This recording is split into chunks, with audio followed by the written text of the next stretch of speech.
tratar un tema bastante interesante. Los datos a tener en cuenta antes de diseñar un material didáctico. El qué, a quién y para qué. Ya. Un conversatorio bastante bonito. Hemos esperado ya más de 10 minutos, esperando que la gente se conecte. Esperemos que en el transcurso de la sesión vayan a aumentarse más personas, porque vamos a mezclar dos cosas. Conceptos bastante generales que nosotros tenemos que tener en cuenta, pero también experiencias más que todo vivenciales que tenemos en Bolivia. ¿Ya? Mi nombre es Weimar José Alata Carmona, yo soy psicopedagogo, trabajo actualmente como docente en la Universidad Pedagógica en diferentes programas de diplomados y maestrías.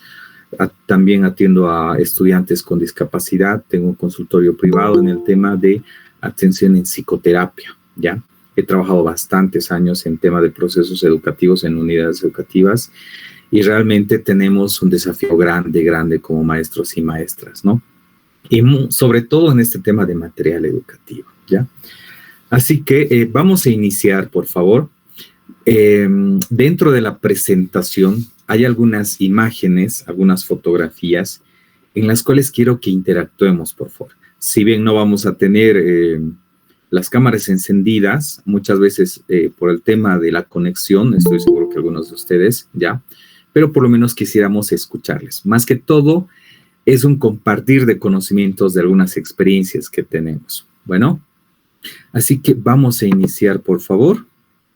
Voy a compartir lo que es mis diapositivas. Ahora sí. A ver, toda la pantalla. Aquí está. Me avisan, por favor, si puede verse la presentación en general, en pantalla completa.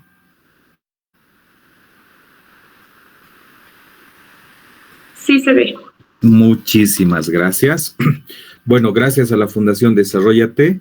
Hoy estamos con la temática, como les decía, de datos a tener en cuenta antes de diseñar material didáctico. ¿Qué, a quién y para qué? Bueno, antes de partir con este recorrido, tenemos que recordar que los procesos de enseñanza y aprendizaje con estudiantes son aún un gran desafío en el contexto educativo boliviano, puesto que los estudiantes con dificultades de aprendizaje que asisten a unidades educativas, ya sea unidades educativas regulares, inclusivas, de modalidad directa e indirecta, precisan de una manera permanente apoyos y ayudas complementarias, especializadas para el desarrollo curricular y los ritmos de aprendizaje de las materias, sobre todo en la modalidad indirecta. Y estos apoyos no solamente son apoyos didácticos, apoyos materiales, son apoyos logísticos. Es un apoyo interdisciplinario del trabajo que nosotros como maestros y maestras tenemos que hacer. Recordemos que actualmente la educación es interdisciplinaria. No podemos desarrollar procesos educativos si no trabajamos de manera interdisciplinaria. Recordemos, por favor, que la educación ahora no la podemos desarrollar solos.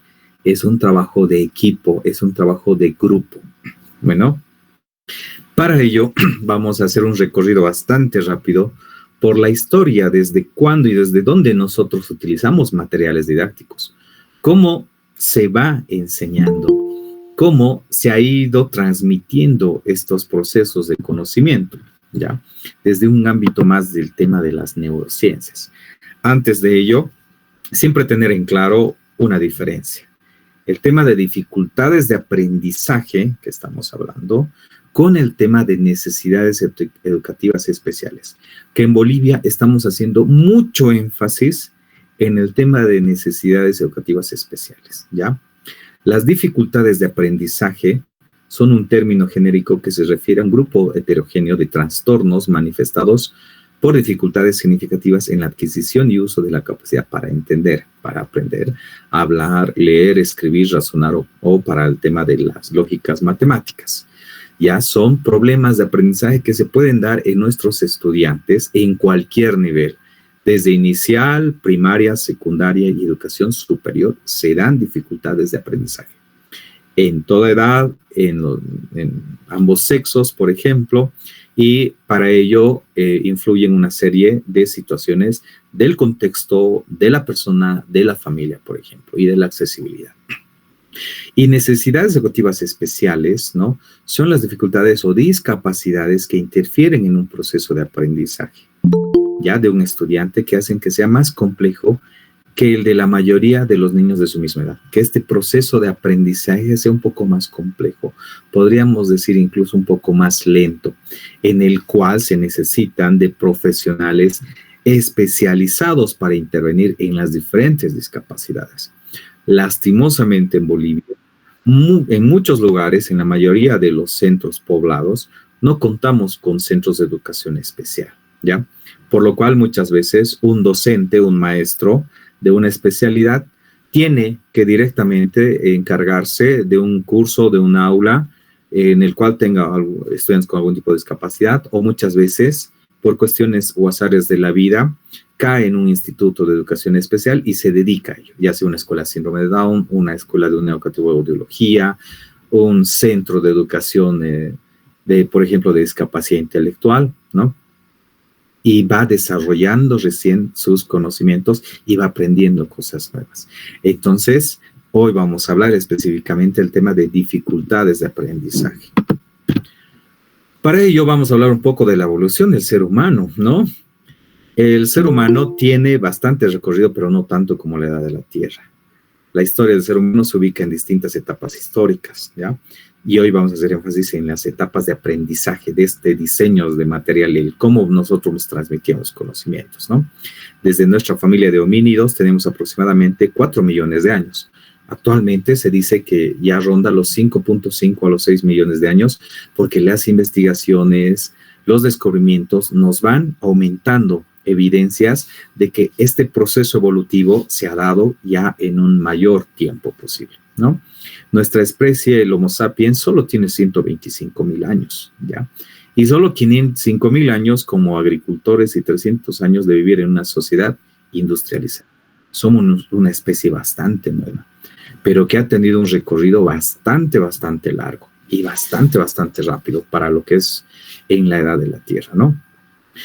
Todos conocemos el proceso evolutivo de la especie humana y cómo nosotros hemos ido desarrollándonos como especie que actualmente domina lo que es el planeta, domina la naturaleza y a las demás especies. Pero ¿cómo se ha ido desarrollando eso? Hay rasgos de estos procesos, como por ejemplo el aumento de la capacidad craneana. Ese es el inicio de lo que es un mayor desarrollo intelectual, el aumento de la capacidad craneana que hemos tenido en este proceso evolutivo. La adopción de una posición bípeda, el desarrollo de movimientos y rotación, la disminución de la musculatura en el aparato masticatorio, ¿no? Este aumento de la capacidad craneana ha sido clave para que nosotros nos desarrollemos como una especie. Y esta evolución ha estado acompañada ¿de qué? De un aprendizaje, de una enseñanza y de un aprendizaje ante las necesidades del contexto, ante las necesidades del individuo.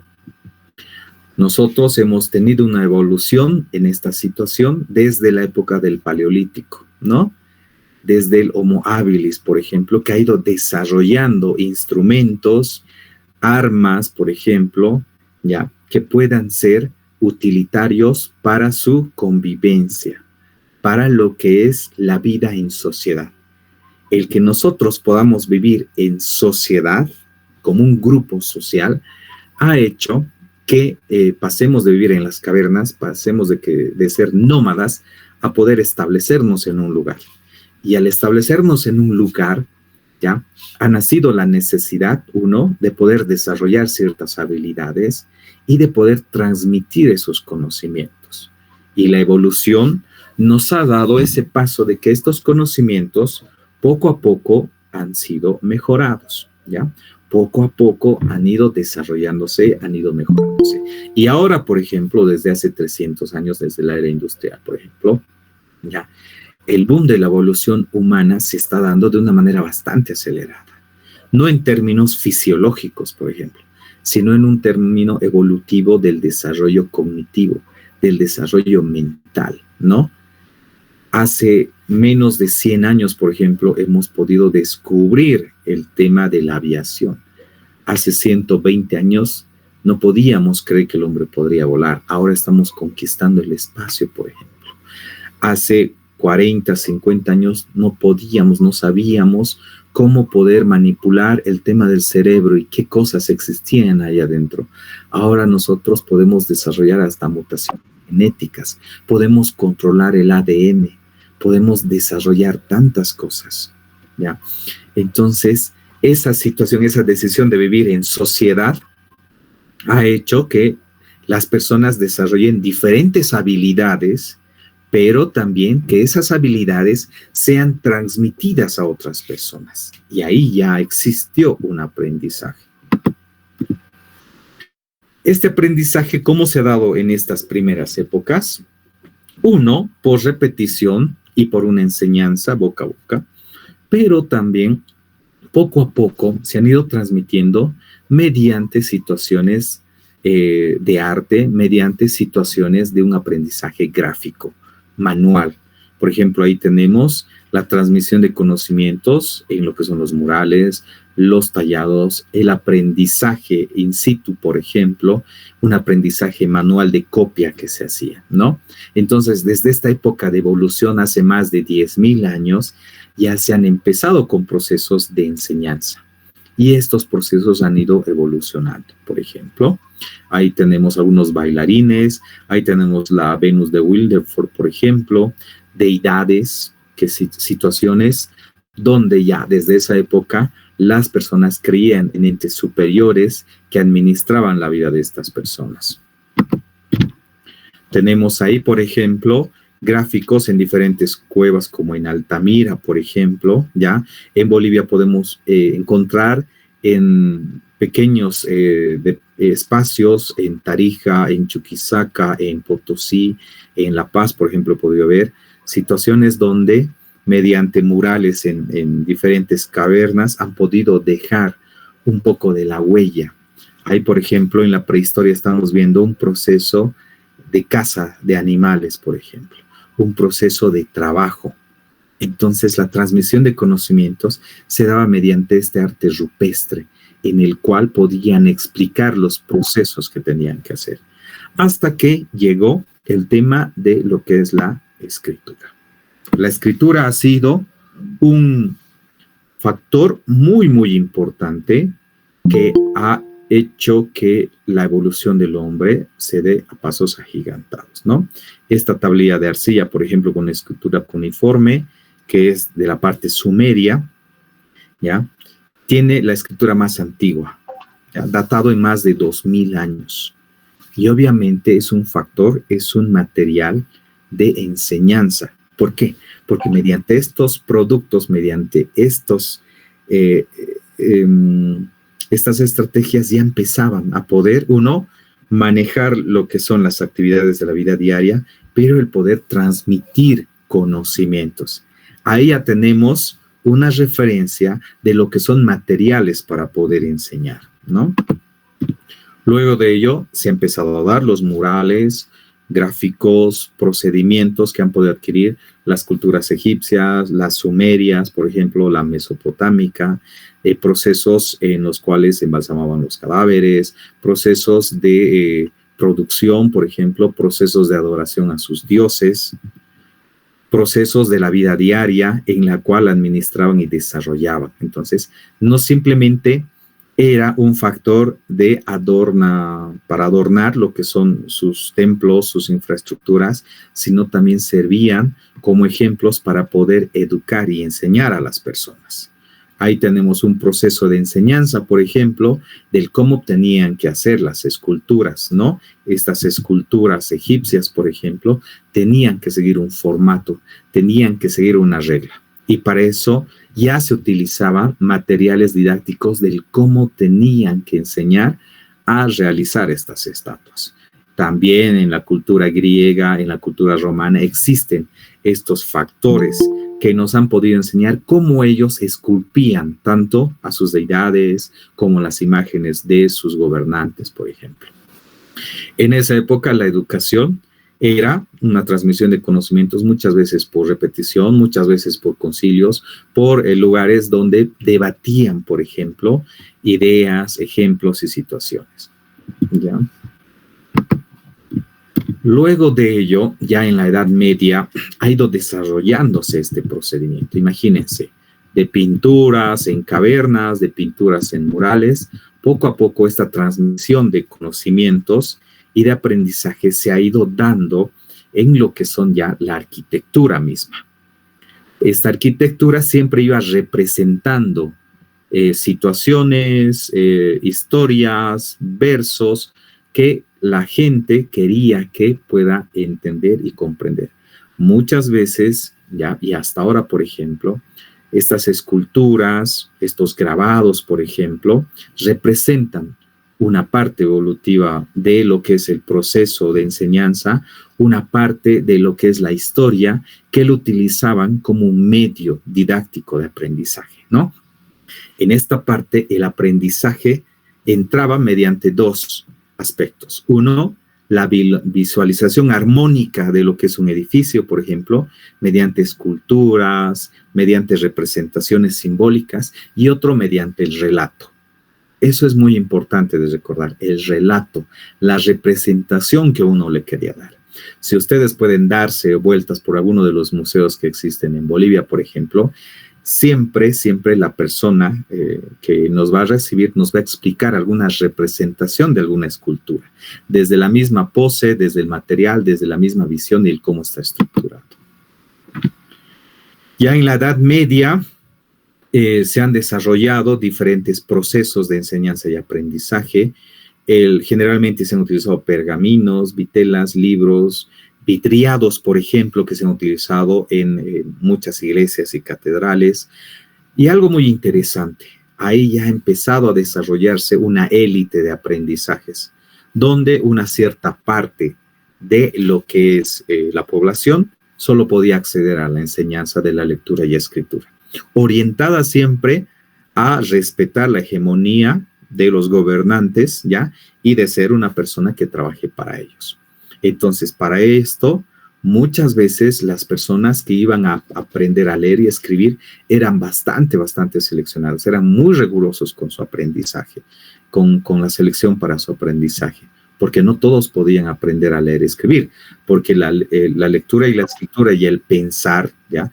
Te desarrollaba una noción de persona y sobre todo te desarrollaba una noción de idea, de poder refutar algunas ideas. Para ello, se ha dado desde la Universidad de Salamanca un movimiento escolástico, lo que es la escolástica. Y creo que hasta ahora muchas veces seguimos manteniendo este modelo. ¿Por qué? Porque el profesor, el maestro, está en su cubil, en su atrio, está en su lugar. Él es el absoluto dominador del contenido, es el que lo sabe todo y desde ahí él transmite conocimientos a los demás. Es la persona que sabe, es el individuo con mayor rango, al que nadie le puede refutar cosas, ¿no? Hasta ahora, por ejemplo, en algunos colegios que he podido visitar, ya en Bolivia, en algunos, no en todos, existe, por ejemplo, una división en la cual el maestro está un escalón más alto que las otras personas. Muchos dicen es porque, bueno, para que las demás personas puedan visibilizarlo, ¿no? Pero, por ejemplo, generalmente era para poder demostrar que el maestro, la maestra, estaba en un nivel superior que los aprendices, estaba en un nivel de dominio de un contenido y en el cual nadie le podía refutar. Este método de enseñanza realmente estaba basado en lo que es la memorización, ¿verdad? Bastante memorización, en el cual simplemente el hecho de que el maestro o la maestra, que generalmente esas veces era un religioso, como lo vamos a ver en este momento, transmitía conocimientos orientados a un interés particular, ¿ya? Eso siempre era una situación.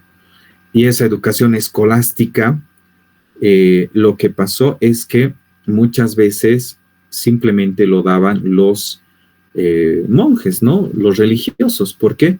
Porque eran las personas que sostenían el poder hegemónico, que mantenían, por ejemplo, ese dominio, esa situación de privilegio, se podría decir, ¿ya? Y simplemente podían enseñar contenidos y materias que eran permitidos por la Iglesia Católica. Era un gran problema porque muchas veces se dice la época del oscurantismo porque han limitado la evolución de los contenidos, del conocimiento de una manera bastante drástica. Ahí hemos tenido un gran problema en esa situación de poder ampliar lo que son los conocimientos y de poder limitar la educación a cierto grupo privilegiado, pero también, ¿ya?, de poder mantener una hegemonía, ¿no? La educación siempre es un interés, ¿ya? La educación es interés de grupos.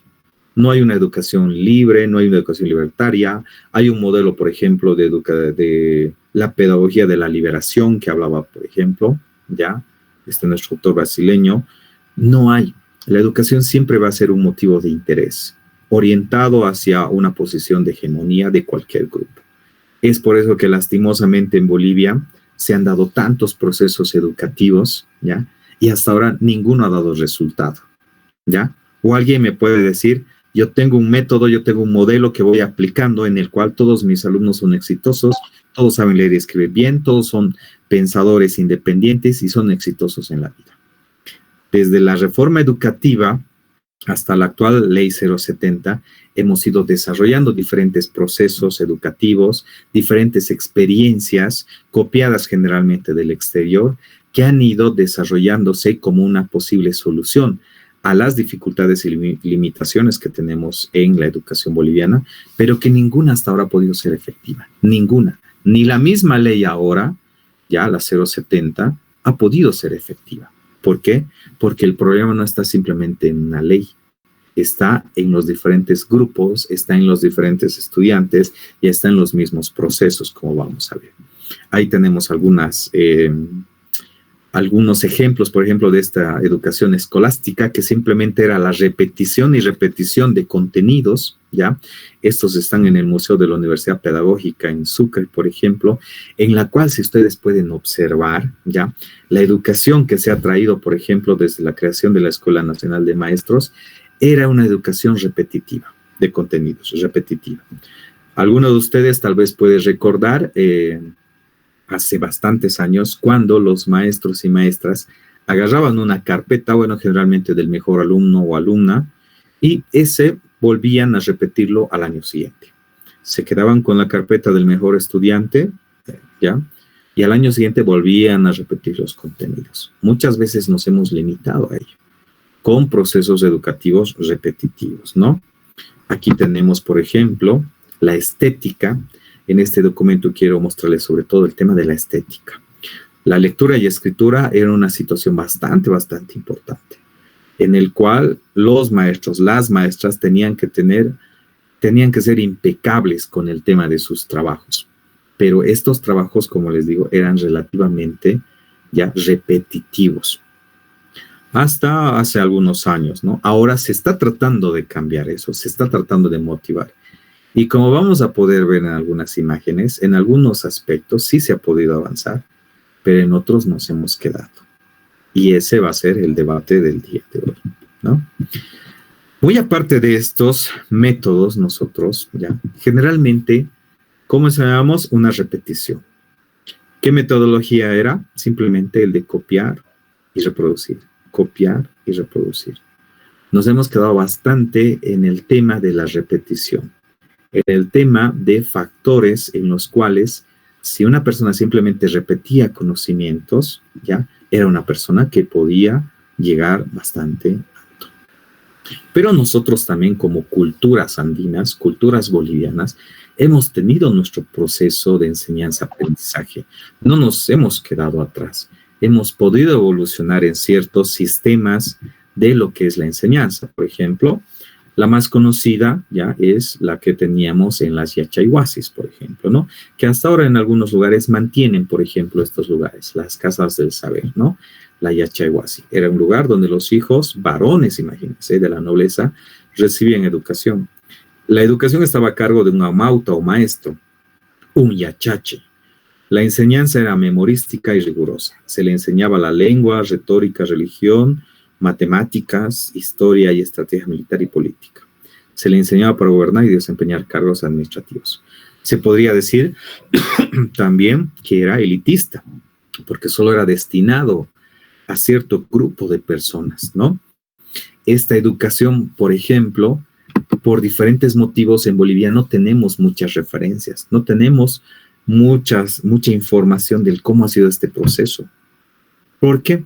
Porque se dice hasta ahora, y hasta ahora no hemos podido desarrollar ese contenido, de que el idioma aymara, el idioma quechua, por ejemplo, las culturas quechuas, aymaras, ¿no? No han podido desarrollar un método de lectura y escritura. Hay rasgos, hay situaciones que nos dicen que son figuras zoomorfas, como las vamos a poder ver en este momento, que eran metodologías de enseñanza y aprendizaje, estrategias, instrumentos, herramientas para enseñar, pero que no necesariamente eran un método de lectura y escritura, ¿no? Ahí diferimos bastante entre educadores, entre pedagogos, entre psicólogos educativos, entre los amautas de decir, o sea, las culturas andinas tenían un método de lectura y escritura o no. ¿Por qué? Porque hasta ahora no se ha podido desarrollar un conocimiento específico, pero sí tenemos algunas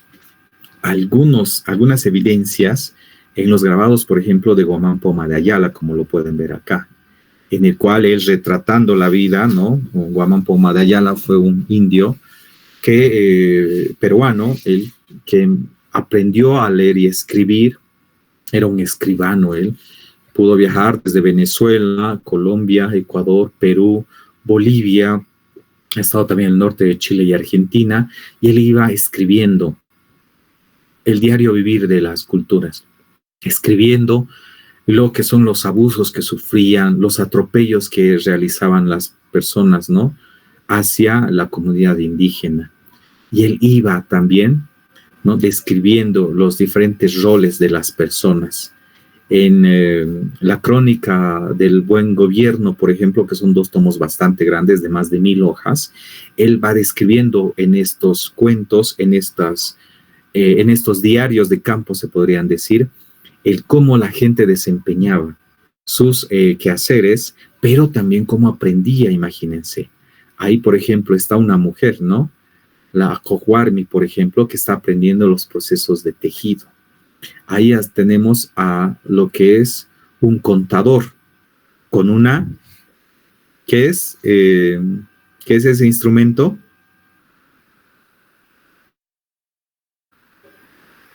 Hola.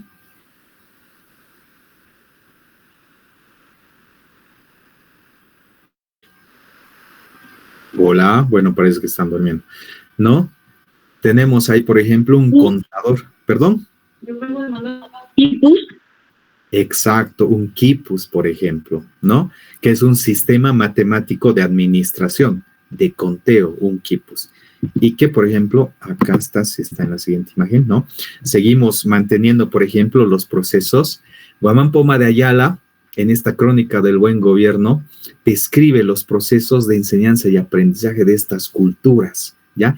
Es el único registro que nosotros tenemos, por ejemplo, un poco para describir cómo eran estos procesos de enseñanza y aprendizaje, que eran sobre todo vivenciales. Y algo muy interesante es que estos trabajos eran hereditarios. Si mi mamá era, por ejemplo, tejedora y yo era mujer, tenía que dedicarme a los tejidos. Si yo era agricultor, como vemos acá, tenía que simplemente dedicarme a agricultor desde pequeño.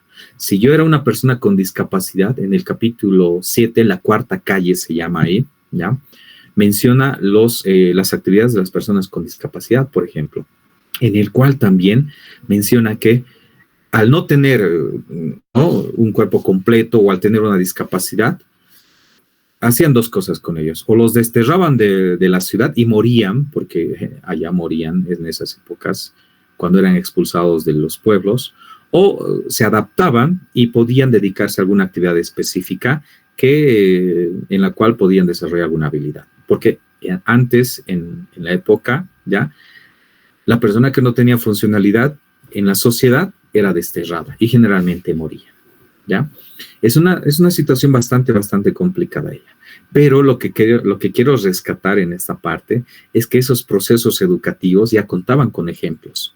En este caso, las metodologías didácticas utilizadas eran la repetición, ¿ya? Y era un trabajo, ¿ya? Participativo, en el cual aprendías haciendo, ¿no? Y algo de nuestra ley de la 070, por ejemplo, ha recuperado ese ideal. ¿Por qué? Porque en uno de los momentos nos dice, a ver, práctica, ¿no? Teoría, valoración, producción. Son situaciones que han ido recuperando. Que muchos van criticando, ¿ya? Porque dicen, ¿cómo vamos a retroceder?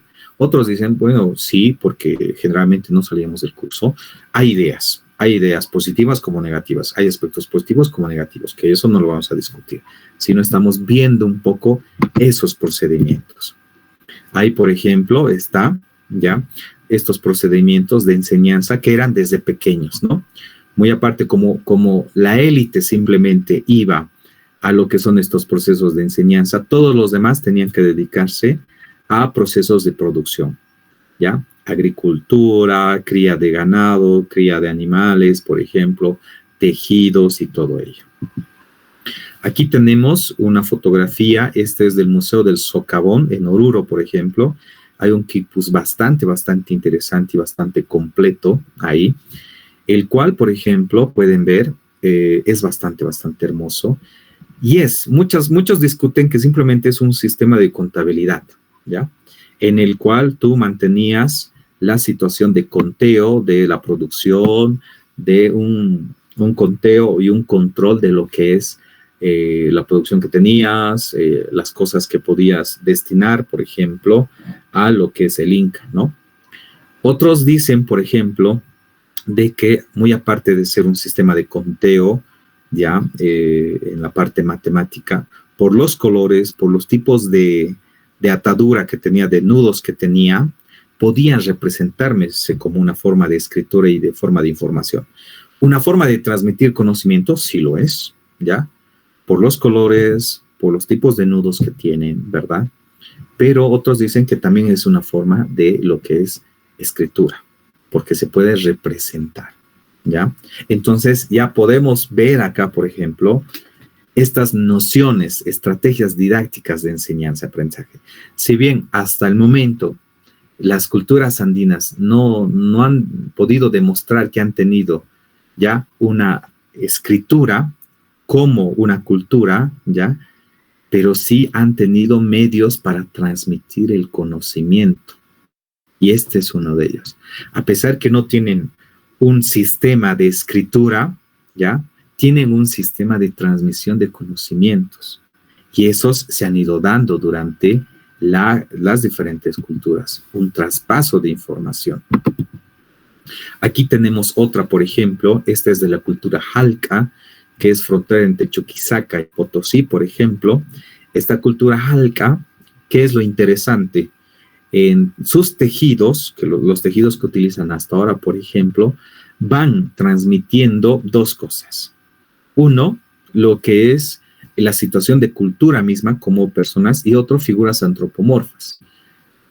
A la vuelta, no importa que tú los rotes a uno o a otro lado, por ejemplo, siempre puedes ver una imagen, ya sea un cóndor, ya sea una llama, un animal mitológico, por ejemplo, ¿ya? Es una forma de transmitir. Esto, por ejemplo, no tenía un modelo del cómo tú podías enseñar esto. Cuando entrevisté a estas mujeres, por ejemplo, que hacen estos tejidos, les preguntaba, señora, ¿cómo usted aprende? ¿Dónde ha aprendido a tejer? ¿Y cómo es el método de enseñanza? Entonces, miren lo interesante, ella en qué me hablaba, ¿no? Y me decía, no, yo no he ido a la escuela, yo no sé leer ni escribir. Lo único que hago, no sé, en mi cabeza aparecen unas imágenes y esas imágenes yo las voy plasmando. Y mi mamá ya me ha enseñado el cómo empezar a tejer. Yo he estado sentada desde pequeña y copiaba. Empezaba con manillas, con pequeños chuspis, ya que les dicen a estos pequeños bolsos para guardar la coca, las chuspas, por ejemplo, ¿ya? Y poco a poco, mediante un aprendizaje, ¿ya? Ha ido desarrollando estas habilidades, ¿no? Son procesos, habilidades que van desarrollando. Y acá una foto muy interesante de esos lugares igual. Esta información, este proceso de enseñanza, no solamente es un aprendizaje técnico, no es un aprendizaje que tenga cierta metodología específica de decir, a ver, inicio, va a tener un plan curricular. Es un aprendizaje de culturas vivas. En Bolivia, hasta ahora, y eso tenemos que valorar bastante nosotros, tenemos una enseñanza y un aprendizaje de culturas vivas. ¿A qué me refiero eso? Que nosotros vamos aprendiendo todavía con el ejemplo de nuestros antepasados y eso se va desarrollando, ¿ya? Y desglosando en nuestra actividad cultural diaria. Acá, por ejemplo, podemos ver 3 personas que me interesó bastante, porque estaba descansando, caminando de un lugar a otro, en un lugar donde tenías que caminar 4 horas para ir de comunidad en comunidad. La señora que está adelante es una señora que ya está casada, ¿ya? Es la madre. Entonces yo le pregunté a dónde estaban yendo y ella me dice, estoy yendo a una fiesta comunal, tenemos una fiesta, y estoy yendo con mis 2 hijas, me dice, ¿no? Ah, perfecto. Empecé a hablar y algo que resaltó, porque resalta bastante, es la figura de la mujer al medio, ¿verdad? Esta otra es su hermana, ¿ya? Y casualmente les pregunto, ¿por qué? O sea, ¿por qué es tan visible esto? ¿Alguien me puede decir alguna opinión, algún pensamiento sobre esta parte?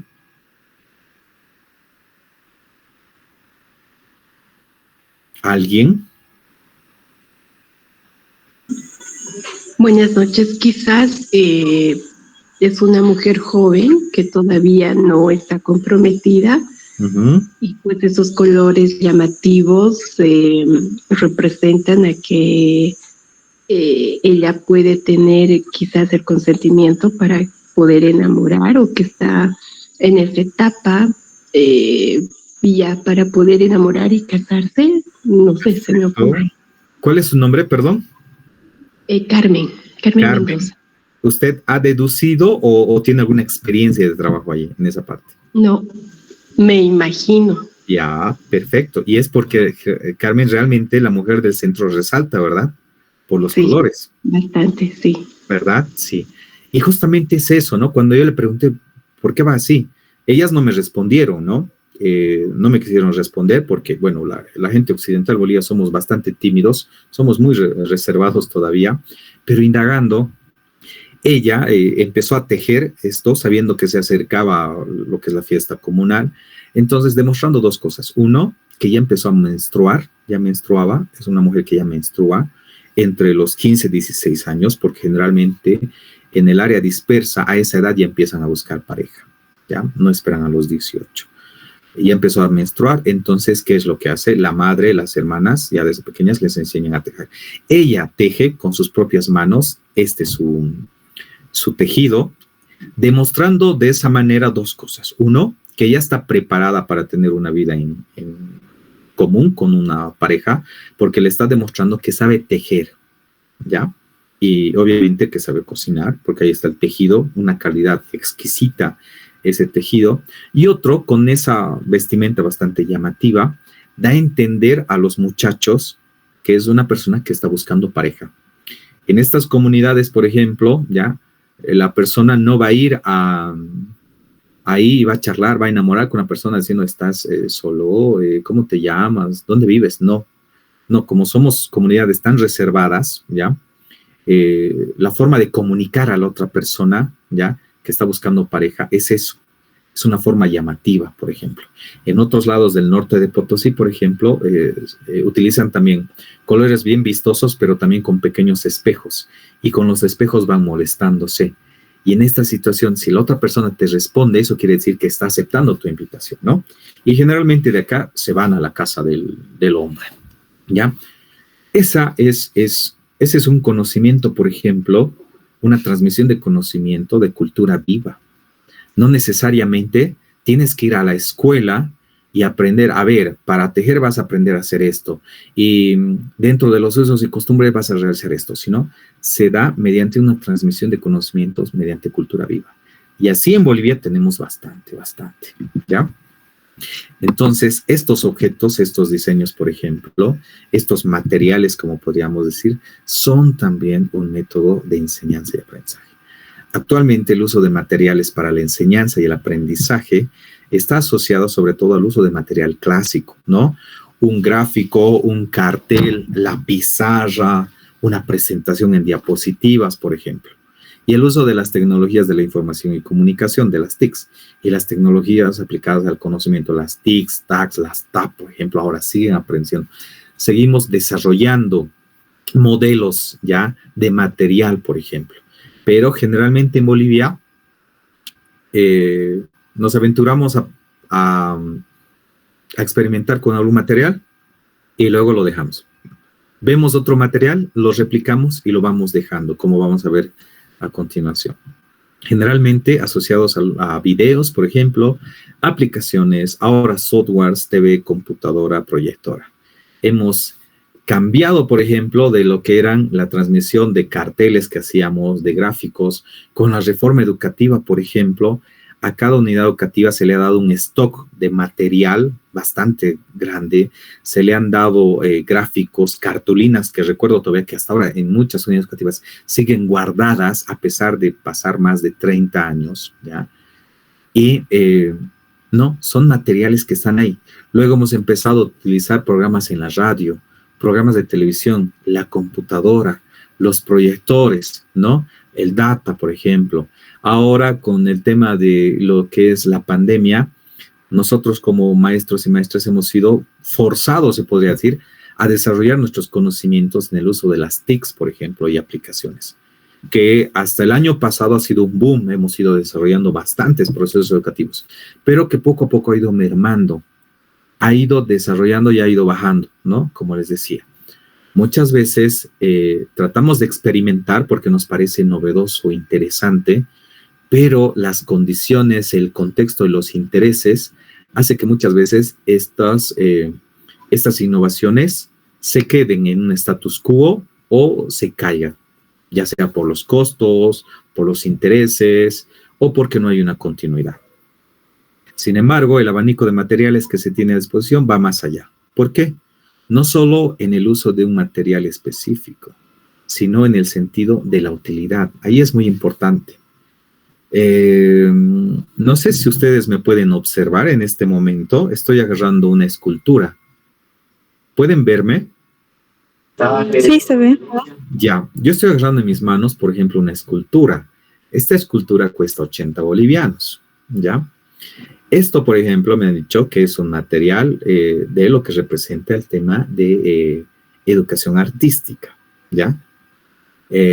¿Y cuál era la explicación del artista? Me ha dicho, este es un modelo que representa a una mujer que está luchando por sus derechos. Y por eso te lo voy a vender en 80 bolivianos. Cuesta 100, te lo voy a vender en 80. Yo diría, ¿por qué? ¿Por qué es una mujer, ya, que está luchando por sus derechos? Y me empieza a decir, si pueden ver ahí, porque hay unos símbolos, porque hay unas pinturas que representan a las culturas andinas, porque representa a una mujer que está amarrada con sus brazos, aparte tiene las culturas andinas, como podemos ver, ¿ya? Y me dice, tú tienes que darle el sentido, o sea, si yo te lo explico, no sirve, tú tienes que darle ese sentido. Y yo le decía, a ver, si tú no me explicas eso, yo lo puedo interpretar como cualquier cosa, ¿ya? Entonces, no es el simple hecho de utilizar un material, sino hay que darle un sentido. Por ejemplo, en alguna exposición que tuve, ¿ya?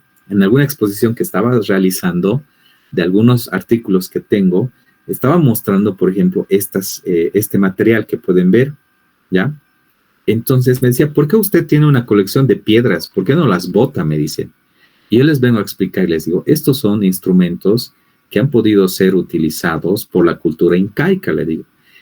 Por ejemplo, es un machete, les decía, y servía para cortar productos, para cortar lo que es el tema de lo que son cueros, por ejemplo. ¿Por qué? Porque existe un desgaste, por ejemplo. Es un material que nuestros antepasados, les decía, utilizaban, porque antes no teníamos tijera, no teníamos cuchillos, ¿ya? Entonces, ellos se han ideado, y esto ha sido una transmisión de conocimientos, les decía, como este otro, por ejemplo, ¿no? Estos ya son más instrumentos para poder cazar. Y acá, por ejemplo, también le decía, ¿no? Tenemos otra imagen, por ejemplo. Estos ya son instrumentos de guerra para golpear, les decía, ¿no? En los cuales utilizaban con una onda y con esto iban y golpeaban. Y también elementos artísticos, como este, por ejemplo, ¿no? Que lo utilizaban, por ejemplo, para poder adornar lo que son las vestimentas o los aretes, por ejemplo. En los diferentes museos pueden verlos ustedes. Y aquí también tengo algunos instrumentos líticos de esas épocas, ¿no? Pero sí, para mí pueden representar una cosa, pero si al estudiante no le explicas, no le das la objetividad, o sea, la orientación de lo que, para qué me sirve ese material, no lo va a entender y no lo va a utilizar. Por eso, el sentido que nosotros le demos de utilidad a un material didáctico es muy importante. En este sentido, para que un material sea útil para el aprendizaje, no es simplemente tener el mismo, sino darle una finalidad pedagógica. Yo puedo tener 80 datas en mi unidad educativa, puedo tener 2 por curso, para decir, yo como director distrital a su unidad educativa le voy a dar 20 datas para que en cada curso tengan, además de proyectoras, además de una TV plasma, por ejemplo, además de una pizarra interactiva, todos los CDs que tenga y todos los gráficos que quiera para que empapele su cuarto, su aula. No es simplemente eso. No es simplemente de tener en cantidades atiborrantes el tema de material, sino qué finalidad pedagógica le estamos dando a ello. Vamos a ver algunos ejemplitos más adelante. Y para ello hay que tener muy en cuenta de que no hay fórmulas únicas para el desarrollo de un material didáctico. No hay una fórmula en la cual yo te puedo decir, elaboración de material didáctico. Paso 1, haga esto, 2, 3, y con esto garantizo que su estudiante va a aprender. No hay una fórmula única. ¿Por qué? Porque el contexto, los estudiantes y sus características son diferentes. No voy a poder utilizar el mismo material didáctico que utilizo por ejemplo, en Cabezas en Santa Cruz, que lo voy a utilizar en Patacamaya, por ejemplo, en La Paz, o en Tupiza, en Potosí, por ejemplo, o en Huacarete, Saca, o en Ascensión de Guarayos, en Santa Cruz, ¿ya? O en Rurrenabaque, por ejemplo. No voy a poder porque el material tiene que ser elaborado acorde a las características del contexto, los intereses del estudiante, ¿ya? Y sobre todo la accesibilidad, ¿ya? Lo que existen son modelos propios en función de las necesidades. Yo puedo tener un modelo, o sea, puedo tener un ejemplo de material, ¿ya? Que lo puedo sacar de internet, que lo he podido utilizar en otra unidad educativa o en algún ejemplo de algún otro país, y eso tengo que ir modificándolo en virtud de las necesidades de mi contexto. Eso es muy importante. El contexto va a determinar cómo voy a desarrollar mi material didáctico. Para ello se tienen 2 caminos y 4 posibilidades, ¿ya? Emplear materiales no diseñados para la edad, que generalmente lo hacemos porque empezamos a adquirir material de aquí, de allá. Editorial Santillana te dice esto, Editorial Tantos te dice esto, Editorial Divino te dice tal, yo te estoy trayendo una metodología, te trae tal, pero o sea, todo lo hacen para vender. Ahora, ¿ese material será diseñado para esa edad? ¿Será diseñado para esa persona? Entonces, emplear materiales no diseñados para la edad, usar materiales diseñados para la edad, adaptar materiales no diseñados para la edad o elaborar propios materiales. Esas son 4 posibilidades que nosotros generalmente hacemos en procesos de enseñanza y aprendizaje. Estas diapositivas luego se las paso, por favor. Este material didáctico es cualquier elemento que en un contexto educativo determinado es utilizado con una finalidad didáctica o para facilitar la enseñanza del profesorado y el aprendizaje del estudiantado, ¿no? Cualquier material nos puede servir para lo que es procesos de enseñanza-aprendizaje. En algunos procesos de selección de personal, en algunos procesos de desarrollo sobre todo de investigativo, te dan objetos, por ejemplo, cualquier objeto que puedas tener, y la prueba te dice, a ver, toma este objeto, ¿ya? Este objeto tiene una funcionalidad, pero muy aparte de eso, ¿para qué más lo puede utilizar? ¿Qué más puede hacer con ese objeto? Y en base a la creatividad y las respuestas, o sea, ¿qué más puedes hacer con ese objeto? ¿Qué más, cómo más lo puedes utilizar? ¿Qué beneficios le puedes sacar? Van desarrollando, ¿ya? Y van evaluando tu desempeño, por ejemplo. Muchas veces también se los conoce como auxiliares didácticos o medios didácticos, ¿ya? Estos materiales pueden ser cualquier tipo de dispositivo diseñado y elaborado con la intención de ¿qué? De facilitar el proceso de enseñanza-aprendizaje. No tienen otro objetivo. Muchas veces decimos, bueno, yo les voy a hacer un mapa mundi y para ello necesito que me traigan materiales que cuestan 100 bolivianos, pero si mi contexto no me lo permite, si el estudiante no tiene dinero, ¿ya? Simplemente para mostrarles un mapa. El contexto y los intereses y las posibilidades son importantes de tomar en cuenta, ¿ya? Por ello, hasta ahora utilizamos libros, carteles, mapas, fotos, láminas, videos, software, modelos, analogías, trabajo en el campo, por ejemplo, de todo. ¿Por qué? Porque todos nosotros como maestros y maestras vamos desarrollando este tipo de material en nuestros intereses. Además, se consideran materiales didácticos aquellos materiales y equipos que nos ayudan a presentar y desarrollar los contenidos y a que los estudiantes trabajen con ellos para la construcción de los aprendizajes significativos. Últimamente, bueno, durante y después de la pandemia, se ha hecho bastante uso del tema del uso de las tecnologías, ¿no? Producto que hasta ahora, por ejemplo, muchos maestros siguen innovando en temas de desarrollo de software y contenidos, que felicito. Otros maestros también se han dedicado a desarrollar procesos y proyectos en el celular, porque hemos descubierto que en la accesibilidad, por ejemplo, a la población, en vez de que puedan comprarse una computadora y acceso, es más factible el uso del celular. Esto está bien, pero también ha tenido sus consecuencias, por ejemplo, de que los estudiantes tengan problemas a nivel de la vista. Esto ha dado pie a que, por ejemplo, muchos estudiantes puedan volverse adictos a lo que es el Internet. Hasta ahora estamos teniendo mucho problema con ello. Y lastimosamente otro grupo ha sido adicto al tema de lo que es la pornografía. Un celular con Internet es un peligro constante para cualquier estudiante, para cualquiera. Ninguno puede decir, no, pero yo controlo lo que ve. No, pero yo administro sus redes. No, es imposible, ¿ya? El estudiante ya se va a dar siempre modos para poder ya tener acceso a Internet. Y con el Internet ustedes saben que se puede hacer todo. Entonces, así como tiene sus beneficios, hay que valorar también los aspectos negativos de esta situación. Para ello, existen 4 grupos grandes que nosotros identificamos desde lo que es el Ministerio de Educación como materiales didácticos, ¿ya? Estos medios audiovisuales, todos los materiales didácticos sobre los que el maestro ejerce un dominio pleno o en cuanto a su gestión en el aula, de modo que han podido ser considerados como medios subordinados del maestro, entre ellos el pizarrón, los mapas, las láminas, acetatos, fotografías, proyecciones y cualquier material para la observación de las diferentes materias y áreas de conocimiento. El material impreso se considera el mismo cualquier material utilizado, fotocopiado, impreso, hasta materiales autodidácticos en los sistemas no convencionales. Lastimosamente, digo, ahora, antes había una situación bastante complicada. Las editoriales, por ejemplo, tenían ciertos privilegios para poder hacerse de contenidos, ¿ya?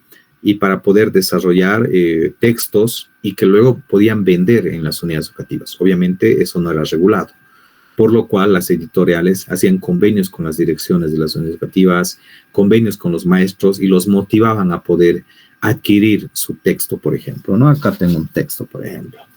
Y obviamente, el texto no era barato, ¿no? Y muchas veces le daban un porcentaje, ya sea al maestro o al director. Eso ha hecho que muchas editoriales tengan una hegemonía, cierto control de los textos que pueden utilizarse. Eso ha provocado de que el gobierno, por ejemplo, diga, bueno, se prohíben los textos en las unidades educativas, ¿verdad? ¿Ya? Pero la gran necesidad también, por ejemplo, de los centros educativos ha hecho que el mismo gobierno, prohibiendo estos textos, cree sus propios textos, ¿verdad? Que están orientados más a una parte ideológica, ¿no? Eso se puede ser discutible, pero que esos textos reflejan una parte de una posición más ideológica. Entonces, prohíbe los textos pero va sacando sus propios textos, los cuales va distribuyendo de manera gratuita. Entre estos hay cosas positivas y cosas negativas. Y por eso la educación hasta ahora sigue continuando en esa lucha, sigue continuando en ese cambio.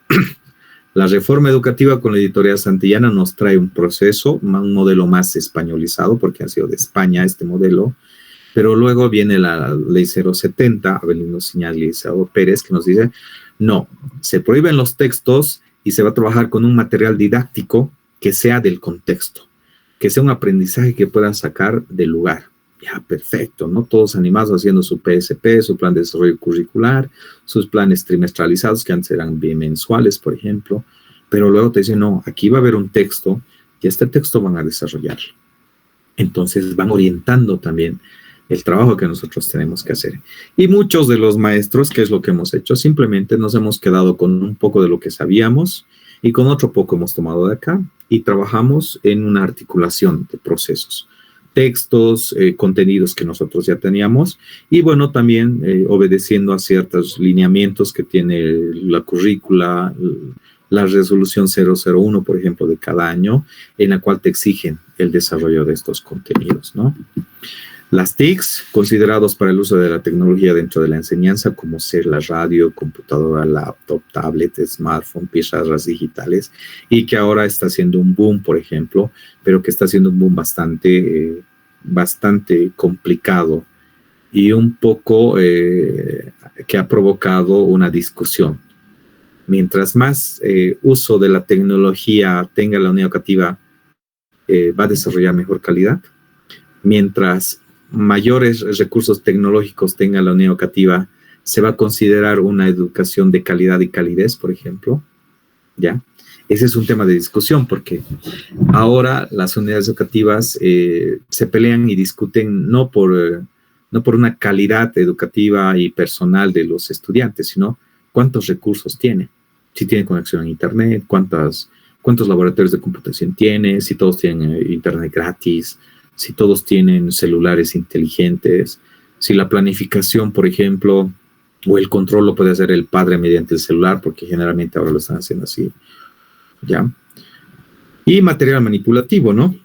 Material elaborado a la necesidad individual de los estudiantes para el desarrollo de los procesos de aprendizaje. El mismo requiere de una interacción con el maestro y la guía del mismo para llevar a cabo una acción, ¿no? Este material manipulativo puede ser desde el contexto, puede ser comprado, puede ser elaborado, como vamos a compartir en las fotitos. Y aquí va el tema del enganche a lo que es el tema del aprendizaje. O sea, ¿por qué yo elaboro material didáctico? ¿Para qué? O sea, para que aprendan. Ya, perfecto, pero ¿qué efecto tiene en el cerebro? O sea, ¿qué es lo que produce? Simplemente veo con mis ojos y ya aprendo. No, sino que el desarrollo de la memoria, el desarrollo del cerebro, por ejemplo, primeramente nos da dos pasos, o sea, bastante importantes. Lectura más escritura igual a desarrollo de inteligencia. Eso no hay donde perderse. Mientras más leemos y más escribimos, ¿ya? Vamos a desarrollar mejores procesos de inteligencia, mejores procesos cognitivos, podría decirse, ¿ya? Entonces, el material didáctico que nosotros podamos desarrollar tiene que estar siempre diseñado, bueno, no siempre, pero sí la mayoría de las veces, a poder beneficiar procesos, ¿no? Estimular procesos de lectura del contenido, ¿ya? De escritura o fomento a lo que es la actividad manipulativa. ¿Por qué? Porque la memoria, esa memoria tan grande, tan hermosa que nosotros tenemos del cerebro, tiene diferentes áreas, ¿ya? Nosotros sabemos que el cerebro tiene diferentes áreas que van siendo desarrolladas. Si bien hay áreas específicas que controlan los procesos, ¿ya? Como la corteza prefrontal, la memoria motora, el área de Wernicke, por ejemplo, que está el tema del desarrollo del lenguaje, ¿ya? El tema de lo que es la amígdala, que está en el tema de las emociones y el comportamiento, ¿ya? Todo es una red. No pensemos como antes que tenemos un área específica y que si perdemos esa área específica, el cerebro no se va a desarrollar, sino es un gran sistema de carreteras ahí adentro, en el cual, por ejemplo, cualquier proceso que nosotros hacemos va desarrollando información, va transmitiendo información en diferentes partes del cerebro. En este mismo momento, cuando estamos escuchando a una persona, estamos visibilizando y estamos atendiendo y procesando esa información, hay muchísimas redes neuronales que están funcionando, no solo en una parte del cerebro, sino es una conexión de redes. Por ejemplo, acá podemos ver una imagen en la cual, ya, mediante resonancia magnética se ha podido establecer el desarrollo de diferentes partes del cerebro. En rojo, por ejemplo, están las matemáticas, ¿ya? Cuando nosotros vamos desarrollando pensamientos, ideas, problemas matemáticos, cuántas naranjas he producido, cuánto mide esto, cuánto me queda de batería, cuánto me queda de crédito, a qué hora yo tengo, por ejemplo, que ir a mi clase, ¿ya? Esos procesos están, por ejemplo, en un rojo anaranjado ahí arriba, ¿ya? Por ejemplo, lo verde está en los números y pinturas, una memoria más gráfica, imagínense, las partes que se activan del cerebro. La primera es lógico-matemática, esta es de números y memoria gráfica, por ejemplo. Y el azul, por ejemplo, de procesamientos de sentencia, del entendimiento. Imagínense cómo las diferentes áreas del cerebro van procesando información cuando reciben una información, ya sea pensamiento lógico, pinturas, estímulos. Y cuando estos están mezclados, cuando estos colores están mezclados, por ejemplo, ¿ya? Eso quiere decir cuando yo estoy recibiendo información, un contenido, no solo visual, sino que estoy escuchando o estoy palpando y tocando ello, el proceso en el cerebro de aprendizaje va a ser más fortalecido. Acá podemos ver, por ejemplo, otro ejemplo en el cual este es una persona que está desarrollando la habilidad del aprendizaje de idiomas y el aprendizaje verbal, el cómo puede aprender otros idiomas.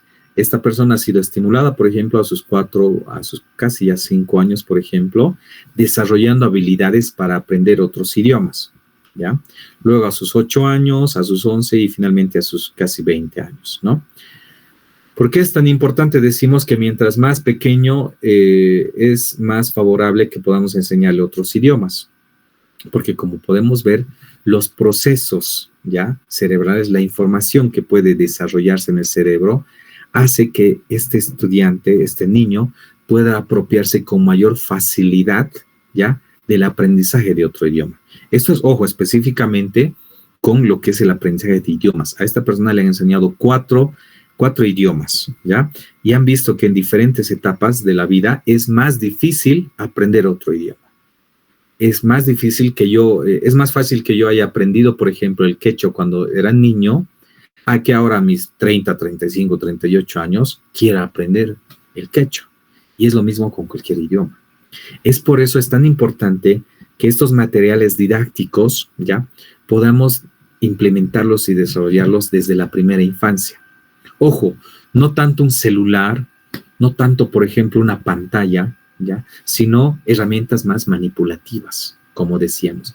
Herramientas que el niño puede escuchar, palpar, utilizar los sentidos.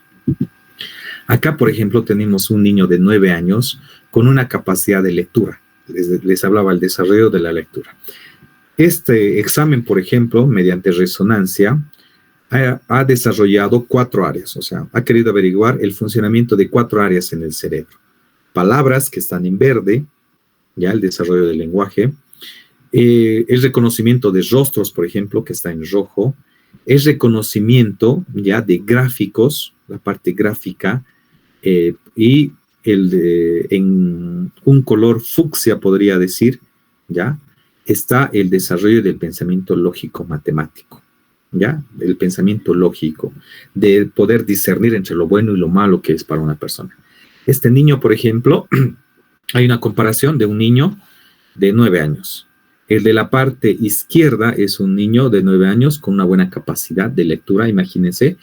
El color verde está bastante desarrollado en este estudiante, ¿no? Como pueden ver, El desarrollo léxico verbal, por ejemplo, es de un niño común y corriente, se podría decir, no normal. Ninguno de nosotros somos normales, sino es un niño con término medio, común y corriente, que lo puedes encontrar en cualquier lugar. Pero imagínense, el niño de 9 años disléxico que está en la derecha no tiene un desarrollo, ¿ya?, de la parte verde. No hay un desarrollo de esa habilidad en ese espacio. Es un niño que tiene problemas para comunicarse. Puede tener problemas en la parte expresiva, ¿no? Desde tu cambio, ¿no? Situaciones que se dan en cada uno de los chicos. ¿Y qué es lo que se hace generalmente cuando somos pequeños? Se evalúa esta habilidad, se evalúan estas áreas de desarrollo y el psicólogo, psicopedagogo te da un informe y te dice, hay que desarrollar estas habilidades en este niño. ¿Cómo? Con material didáctico acorde a sus necesidades. No le voy a dar a este chico, material manipulativo de matemáticas, ¿no? Que me aprenda los números, sino que voy a crear algún material acorde a sus necesidades o voy a modificar el que ya hay para contextualizar, ¿ya?, a su necesidad, a sus requerimientos. Pero, por ejemplo, que este niño hay que trabajar el tema de lo que es los procesos de desarrollo del lenguaje, ¿no? Ni dónde perderse, porque si no aprende el lenguaje, a futuro este niño de 9 años, a sus 15, 16 años, va a tener problemas en todas las otras áreas. Si no desarrolla el lenguaje, no va a poder desarrollar otras nociones, otras capacidades que tiene. Por eso es tan importante tener un diagnóstico de qué es lo que le falta al niño en un problema de aprendizaje, qué es lo que tiene y cómo atacar a ello, ya cómo combatir esa situación. Para ello está ese material. ¿Por qué? Porque este niño no va a aprender como otro niño que está en mi curso. Generalmente tenemos 30, 35 y hasta en un caso bastante complicado hemos tenido 40 estudiantes en un curso. Eso ha hecho, por ejemplo, que decir, a ver, atiendo a este estudiante que tiene discapacidad o tiene un problema de aprendizaje o atiendo a los otros 39 estudiantes. ¿Qué hago? ¿No? Y para ello, para facilitar un poco, estos materiales didácticos ayudan no solo al estudiante, ayudan a toda la clase a fortalecer lo que ellos ya tienen.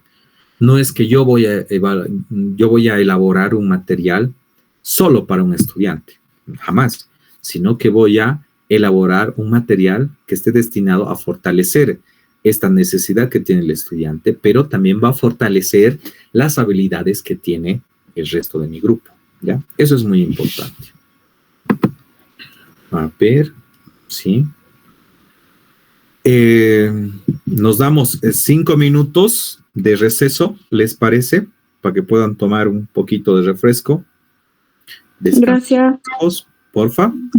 5 minutitos, porque no podemos estar así de corrido. Son las 8:20, 8:25 retornamos, porfa. Bueno, tomar un refresco, dar una vuelta, por ejemplo, descansar los ojos.